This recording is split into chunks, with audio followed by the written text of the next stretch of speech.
O Altamir fuma tanto quanto a Maria Leonora nos tempos de fumante dela.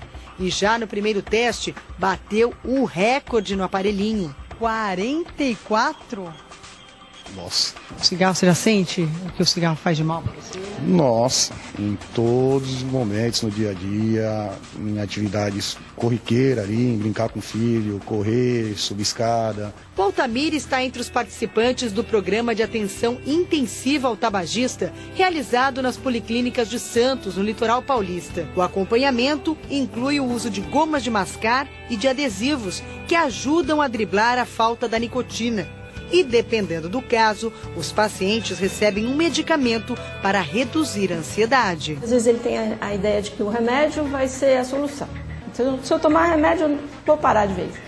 Na verdade, eu digo, olha, o remédio é a bengalinha. Se você achar que sozinho e com o meu apoio não vai estar fortalecido, então tudo bem, a gente dá uma bengalinha. Lá na frente você vai estar fortalecido de que nem precisa mais da bengala e também não vai precisar mais da minha orientação, né? Donizilda, que fumou por 40 anos, utilizou todos os recursos e conseguiu. Faz 3 meses que não põe um cigarro na boca. Se Deus quiser, daqui 5 anos, 10 anos, 20 anos sem cigarro. Cigarro nunca mais? Nunca mais, se Deus quiser. Isso, se Deus quiser, parabéns, né? Bom. Isso não é xingamento, é tratamento, né, doutora sem dúvida. Jaqueline? Fumante não é para se sentir culpado, é para se sentir dependente e que existem hoje formas terapêuticas para tratá-las, né? Vamos entender por que é tão difícil ficar livre do cigarro? Vamos entender o que a nicotina faz com o nosso organismo.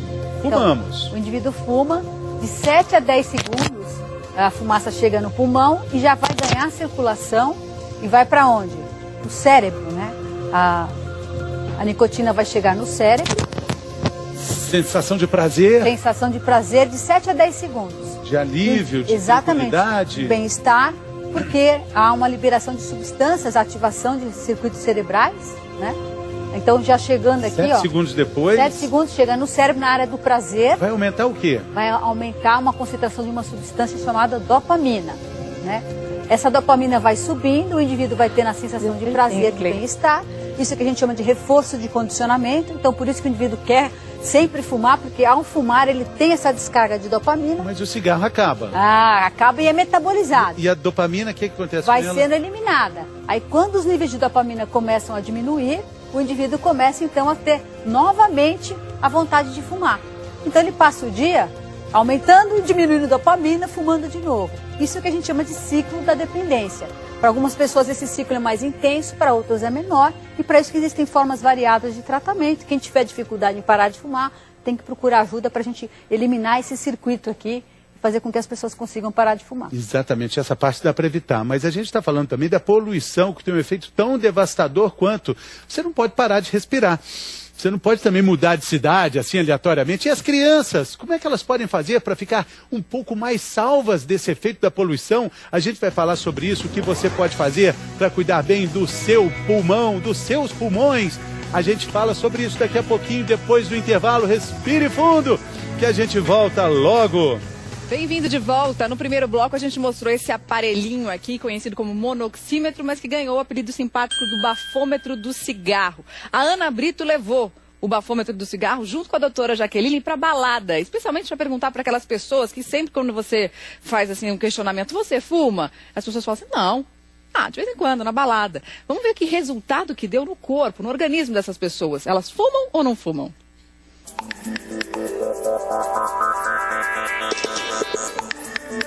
Na busca por alguém que fuma só de vez em quando, a gente encontrou a Bruna, de 24 anos. Ela estava com amigos em uma mesa bem animada e disse que só vai atrás de cigarro em momentos assim, de descontração. Uma vez a cada 2 semanas, no máximo. A Bruna topou fazer o teste do monoxímetro. A cardiologista que trabalha com a doutora Jaqueline dá as instruções. Enche o peito, segura o ar, pode assoprar.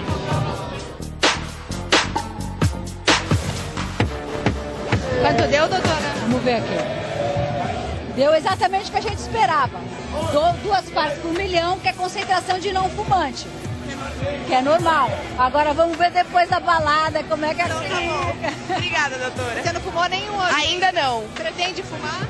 Acho que sim. Acho que vou fumar algum. Ficamos na escola da Bruna e flagramos o primeiro cigarro da noite. Bruna fuma sem pressa enquanto conversa com os amigos. 5 minutinhos após o fim do primeiro cigarro, medimos de novo.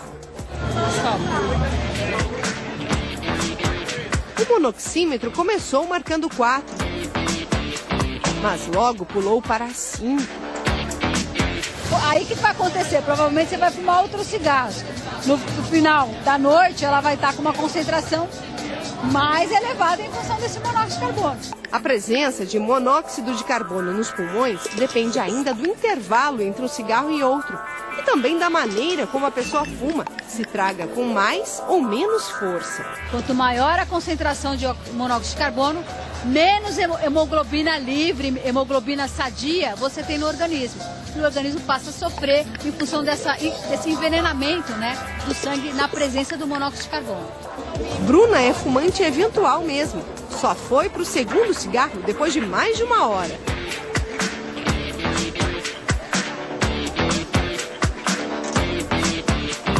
Agora que você está no segundo, você já está com vontade de fumar mais ao longo da noite? Ah, é, né? Agora só vai crescendo mais. Depois que ela termina, repetimos o teste. Olha só, a medição pulou de 2 para 7. Isso depois de apenas 2 cigarros. Sabe o que isso significa na prática, Bruna? Já deixou a condição de não fumante. Agora já sou fumante. Já, um parâmetro médio de quem fuma. Uma quantidade diária, você já estabeleceu aqui 7 partes por milhão. Então vai demorar aí 1 dia, 2 dias para você voltar a ter 100% das suas hemácias limpas. Para dar um incentivo para a Bruna, para que você pare de vez, olha, o bem-estar vai dar isso aqui para você lembrar, olha, hoje você fumou, Bruna, 2 cigarrinhos, né? Sim. Então, e você viu o que já fez com o seu organismo? Com certeza, já foi muito grande o crescimento de monóxido de carbono em mim. Então, com certeza, dá uma parada por hoje, pelo menos. Sexta-feira que vem, só um, na outra nada. E daí pra ser. Obrigada, bem-estar, pela oportunidade aqui.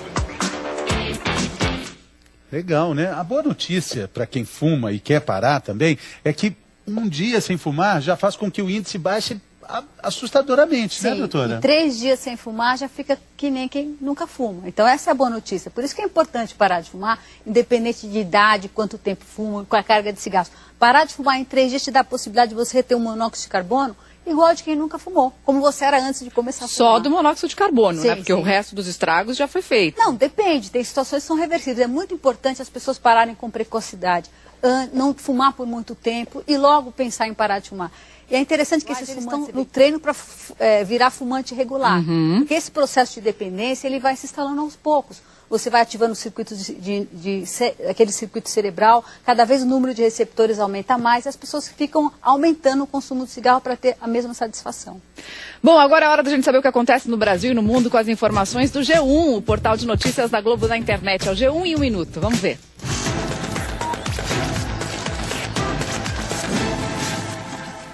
Bom dia, a Polícia Federal faz agora de manhã uma nova fase da Operação Lava Jato. São 11 mandados judiciais em Brasília, Porto Alegre, Curitiba e São Paulo. Aqui em São Paulo, no aeroporto de Congonhas, a polícia prendeu o ex-vereador Alexandre Romano. Agora ele vai ser levado para a sede da PF em Curitiba. E hoje faz exatamente 1 ano em que o candidato à presidência, Eduardo Campos, morreu naquele acidente de avião. Ele deixou 5 filhos e a mulher Renata. A gente conversou com ela, ela disse que depois do acidente a vida da família saiu do roteiro, mas que a partir de agora só o que resta para eles é lembrar da história do Eduardo Campos e celebrar a vida. As causas do acidente ainda estão sendo investigadas.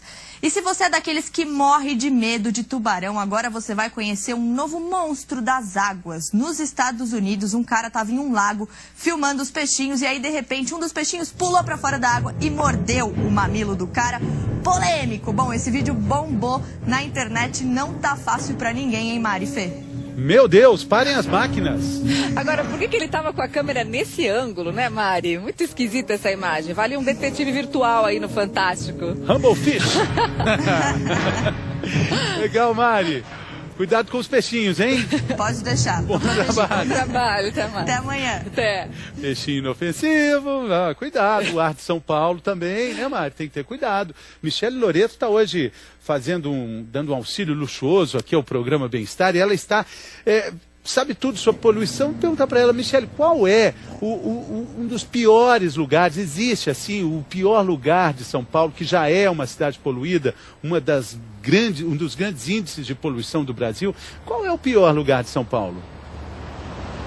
Olha, Fernando, a gente vê no centro, lugares que tem poucas árvores geralmente são os piores lugares que tem muito trânsito. Agora, durante essa edição do Respirar, agora em 2015, o pior lugar que a gente registrou foi aqui onde eu tô, Zona Norte, Marginal Tietê, na Ponte das Bandeiras. Era 7 da manhã, se eu não me engano, era mais ou menos isso.